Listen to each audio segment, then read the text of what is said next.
Chicago stores digital data help close the city's nearly billion-dollar budget gap? That is the proposal one city council member wants his colleagues to consider this month. WGN political reporter Damon Bradley has the story.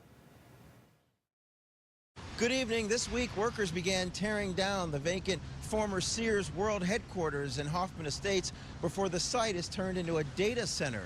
Now, these centers are popping up all over the suburbs, and now one Chicago alderman wants to bring more of them to the city. A plan is moving in city council to convert vacant Chicago land into data centers. At a cost of millions annually, city government stores its data at centers located outside of Chicago.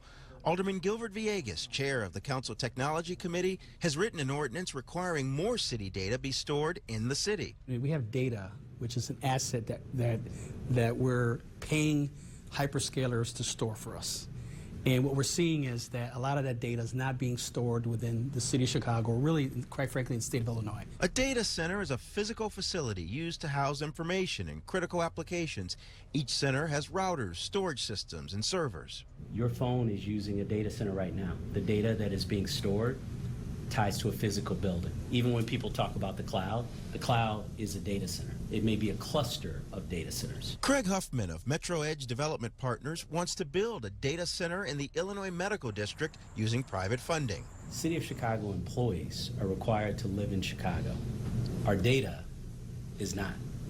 That's a question you should ask. And why aren't we leveraging that for economic development benefit? As he makes his pitch, Villegas is telling his colleagues data centers can help the city raise new property tax revenue. I would say over 10 years, you're talking about north of $100 million in property tax revenue. I got this idea from taking a look at Loudoun County. Loudoun County, Virginia, went from $100 million in property tax revenue with data centers to $1 billion in property tax revenue.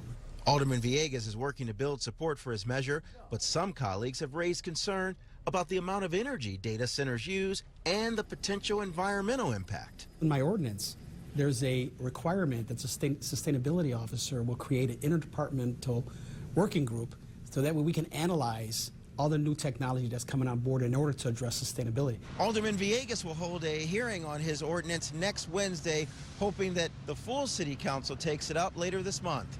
From City Hall, Damon Bradley, WGN News.